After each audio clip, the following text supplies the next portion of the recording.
And if you're going to reach your destiny, you have to learn to kiss things goodbye. You're not going to understand everything that happens. People may walk away. Life may not turn out the way you thought. It's easy to get bitter, hold a grudge, lose your passion. Well, do like Naomi. Kiss the bitterness goodbye. Kiss the person that left you goodbye. Kiss the dream that didn't work out goodbye. God wouldn't have allowed it to happen if He didn't have something better up in front of you. But sometimes God will close the door. He'll move people out of your life. There are people and opportunities that were ordained for your past that are not ordained for your future.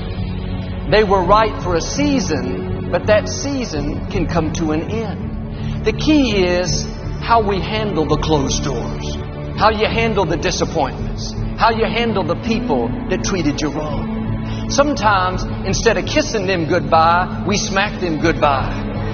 Good riddance. I didn't like you in the first place. Don't let the door hit you on the way out. Naomi could have turned away angry. Thought, I'm not going to kiss you, Orpah. Some friend you are. That would have kept her from the new things God had in store. She moved back to Bethlehem with her daughter-in-law, Ruth. Ruth married Boaz, a wealthy man that owned all the land. They had a baby. Naomi took care of their son like he was her own. After all she had been through, all the broken dreams, all the loss, while holding the little baby, Naomi said in effect, I never dreamed I could be this happy, this fulfilled. Her latter days were better than her former days. God knows how to give you beauty for ashes. He knows how to turn mourning into dancing. But it would have never happened if she had not kissed Orpah goodbye. Are you at peace with your past? Or are you bitter over the loss? Upset because your plans didn't work out? Holding a grudge because that person walked away? It's time to kiss some things goodbye. Don't bring bitterness into a new year. Don't bring self-pity, a chip on your shoulder. That was in your past. It doesn't belong in the future. You cannot embrace the new things God has in store as long as you're holding on to the old. My father went to be with the Lord back in 1999, some 20 years ago. I lost one of my best friends. I still miss him, but I realized the loss of my father is in my past. It's not in my future. If I would have brought all the hurt, the questions, the self-pity, I wouldn't be where I am. You won't have the strength to move forward if you're weeping over what's behind. It takes a lot of energy to think about the past, relive the hurts, wonder why it didn't work out. That person you lost, if they were supposed to be here, they would still be here. If somebody left you, I say it respectfully, you don't need them.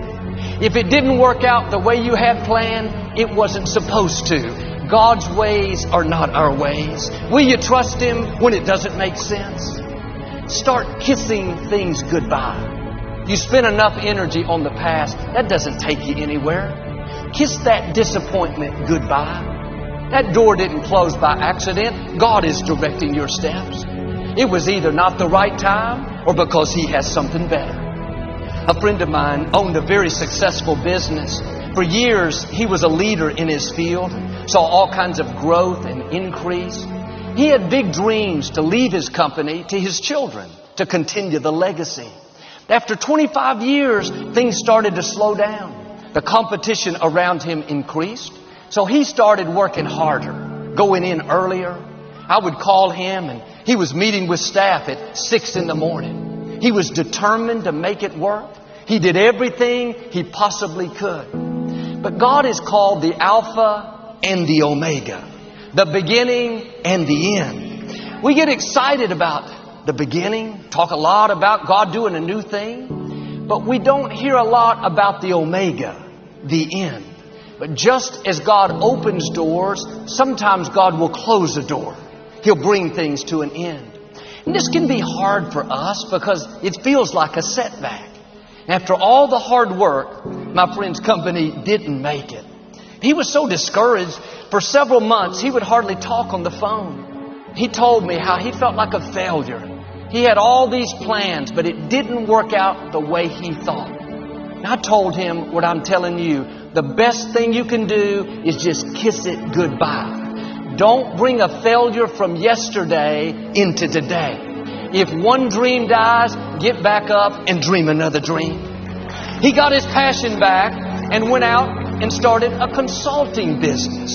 All kinds of doors began to open. Today he has more clients, more influence, more opportunities than he's ever had. His new company is many times more successful than his own. When life doesn't turn out the way you thought, remind yourself God is still in control. Instead of being sour, losing your joy, kiss the disappointment goodbye. Quit reliving mistakes you've made.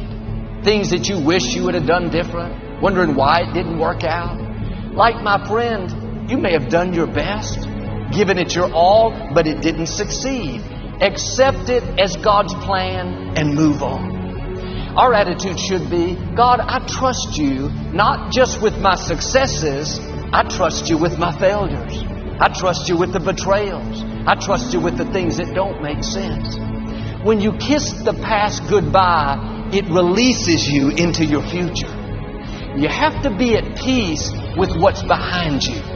It's not enough to just move forward, angry, bitter, mad at God. That's why Naomi kissed Orpah. It was symbolizing, this is painful, I don't like it, I feel betrayed, but I'm at peace. It takes maturity to kiss things that don't feel good.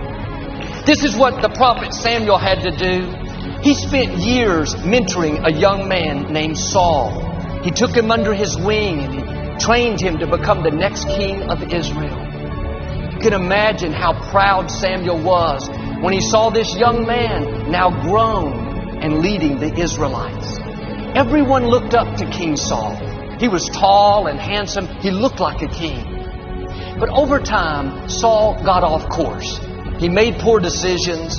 He eventually lost the throne. Samuel was so disappointed. He thought, God, I put all this time and energy into him. I've invested my life and it seems like it was all a big waste. You would think God would say, I understand, Samuel. Too bad, it didn't work out. But God didn't let him feel sorry for himself. He said, Samuel, how long are you going to mourn over Saul? God is asking us, how long are you going to mourn over what you've lost? How long are you going to be discouraged over who hurt you and what you didn't get and the boss that wasn't fair? I don't believe in giving people the right to feel sorry for themselves. Not because they don't have a good reason. Some people have gone through things that nobody should have to go through. But I've learned if you stay in self-pity with a chip on your shoulder, thinking you have a reason to live defeated, you will never see the vindication, the restoration, the promotion, the favor that belongs to you. God wants to pay you back for what was unfair. Don't sit around in self-pity. Kiss the bad break goodbye. Kiss the unfair childhood goodbye. Kiss that injustice goodbye.